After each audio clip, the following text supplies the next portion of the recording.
Veterans are respected in the U.S., yet many struggle just to live. It's even worse for veterans of and since the global war on terror. Welcome to America Uncovered. I'm Chris Chappell. Veterans, they risk their lives to protect America, and in return, they don't get a whole lot. They survived war only to struggle to survive back home. While numbers vary depending on the source, veterans remain a large percentage of the homeless. According to one source, the Blinded Veterans Association, it is estimated that 30% of homeless people are veterans. According to a 2018 RAND Corporation survey, food security is also a major challenge. Service members generally make more in total compensation than similar civilians, yet they were nearly 3 times more likely to be food insecure. Why? Well, the greatest enemy any soldier faces: bureaucracy. You see, some VA benefits count as income, so that can make many veterans ineligible for SNAP food benefits. And these problems are further compounded because it's hard for veterans to find and maintain decent employment. Because it turns out, while we all thank them for their service, many employers don't consider military service valuable job experience. Some employers might not consider military experience as work experience and would consider service as a gap in a resume. A 2016 U.S. Chamber of Commerce Foundation study found that over half of veteran respondents were unemployed for 4 months or longer after leaving the service. Part of the problem is that a lot of jobs require a 4-year college degree, and many veterans go directly from high school to the military. It's pretty sad that what passes for education these days is considered more valuable than serving in the military. But another big obstacle veterans face is that some employers are concerned about having to deal with ongoing health issues, particularly mental health ones.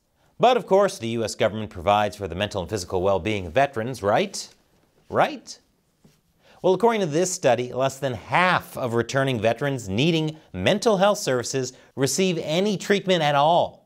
It's so bad that according to a survey conducted by All Points North, nearly a third of veterans say the mental health struggles they face in day-to-day civilian life are worse than what they experienced in combat. Now, in talking about the challenges veterans face, you probably think of PTSD. But it turns out this isn't the biggest challenge veterans face. I'll tell you more after the break.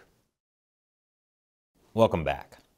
When people think of military veterans, chances are PTSD comes to mind. But it's not as common as people think. Studies find that only a relatively small minority of military veterans develop PTSD. According to 2 experts, a professor of clinical psychology at Columbia University and a former U.S. Army officer, the real issue is transition stress. Leaving the armed forces and coming back to civilian life isn't easy. In the armed forces, you're taught to follow orders. There's always someone to tell you what to do. That's not the case in the civilian world. Many veterans deal with severe stress over everyday things like getting a job, interpersonal relationships, and legal difficulties.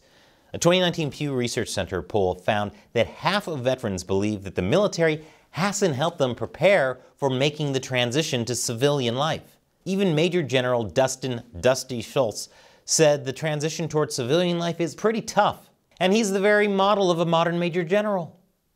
The realities of transition stress also include a loss of purpose and sense of identity. In the service, veterans had a clear structure and a higher calling, which isn't always the case in civilian life. You mean remaking some hipster's coffee because you forgot the soy milk isn't super fulfilling?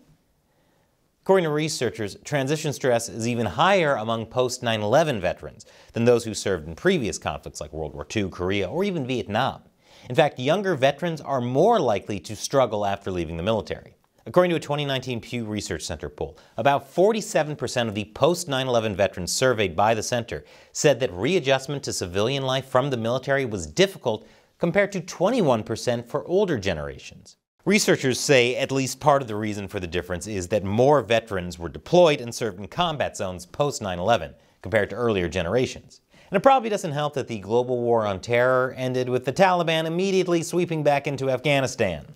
That might also cause veterans a little stress.